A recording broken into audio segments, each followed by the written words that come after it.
Rick Hector from Rick's Firearm Academy of Detroit, who is with us on the program tonight. How you doing, Rick? I'm great, Cam. How are you? I'm excellent. Thanks for coming on the program. What's that? I said, how are you, Cameron? Great.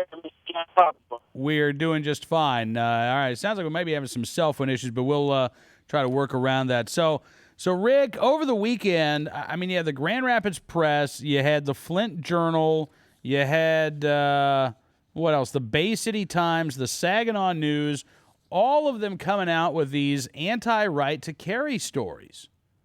Yeah, and it's really interesting, particularly the slant that they particularly took on it. Decided to take a look at Michigan's right to carry law, 10 years after it went into effect? Right. It was my opinion they were trying to do a 10-year retrospective on how effective the right to carry in law in the state of Michigan, how effective it's been.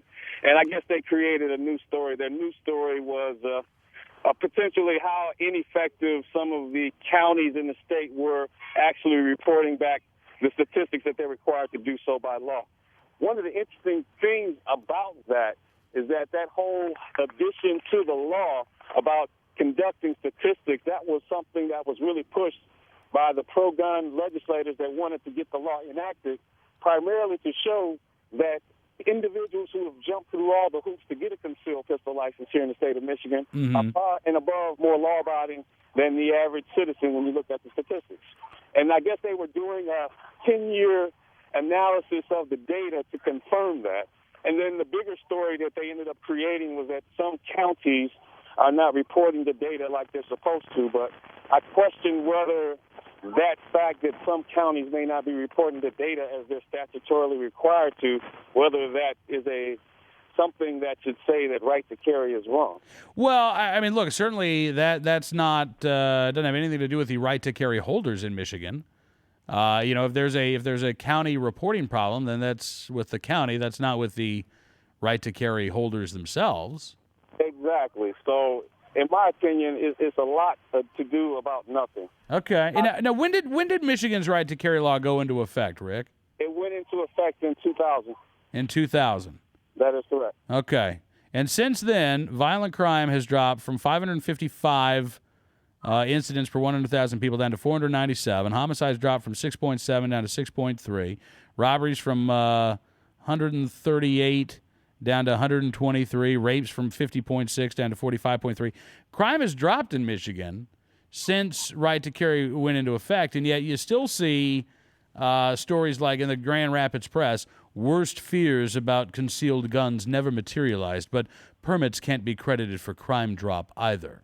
What's your take on this, Rick, where they say that, well, all right, none of the really egregious stuff that the opponents said would happen have happened, but that doesn't mean that you can say right to carry works. You know, I think it's a situation in which they're trying to have their cake and eat it, too. I mean, we got right to carry legislation passed here 10 years ago in the state of Michigan. Crime has dropped. The stories and the fantasies that they perpetuated in the media that there would be blood running in the streets had not materialized. But then again, on the other hand, they want to say that the right to carry law had absolutely nothing to do with crime dropping. Yeah, I don't get it. And I got to tell you, I mean, based on the stories that we've seen recently, it seems like most folks who are thinking about getting their right to carry license aren't concerned about whether or not the counties are fulfilling the reporting requirements. They're not concerned as to how large a decrease in violent crime can be attributed to right to carry. They want to be able to protect themselves from violent criminals. That's pretty much it. And that's exactly what it did, particularly here in the state of Michigan and in our county, which is Wayne. Before right to carry came, people in Wayne County were routinely denied the opportunity to get a concealed carry license. One of the great things about the legislation passing was the fact that everyone had to follow the same criteria and everyone had an opportunity to protect themselves. Yeah. We just saw a story last week, actually, in Detroit. A woman who, I guess her son's in the military, gave her a firearm. She's named it Grace. And she says she keeps it with her at all times, even is in the bathroom with her where she showers, because the neighborhood she lives in Detroit, surrounded by these abandoned homes. And I guess, a lot of criminals hang out there. She woke up 3 o'clock in the morning the other morning and found a guy in her house and she grabbed her firearm or no, Mercy. I said it was Grace. She's called her gun Mercy. That's one of the great things about the law, Cam, is that, you know what, the naysayers, the anti-gun folks, they might say, hey, well, you can't conclusively prove that crime dropped. But you know what, for that lady on that day in which a home invader stood over her bed while she was sleeping, it made a difference in her life. Well, yeah, it did. You know, we had I had an email over the weekend, somebody saying that according to the news story that was written, the news story made it sound like she fired as the guy was running away from her. Cops came out, apparently investigated. She got to keep her firearm. She's not facing any charges. So I'm guessing whatever the cops found, they determined that she was acting in self-defense. Yeah, and that's one of the great things about the law here is that we do, in fact, have what's known as castle doctrine. Here in the state of Michigan, if someone is in the act of breaking into your home or has already broken into your home, it's already presumed as a matter of law that they present a great bodily harm to you, and you are fully authorized to defend yourself. And she took that opportunity, and she's still here. And personally, I think someone should give her a medal.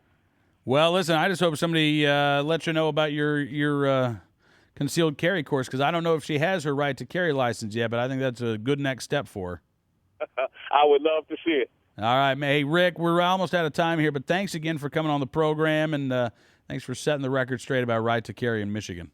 Hey, man, thank you very much for having me on. Say hello to Mr. Pop and Mr. Cameron for me. I certainly will. Rick Ector with Rick's Firearm Academy of Detroit joining us here on the program.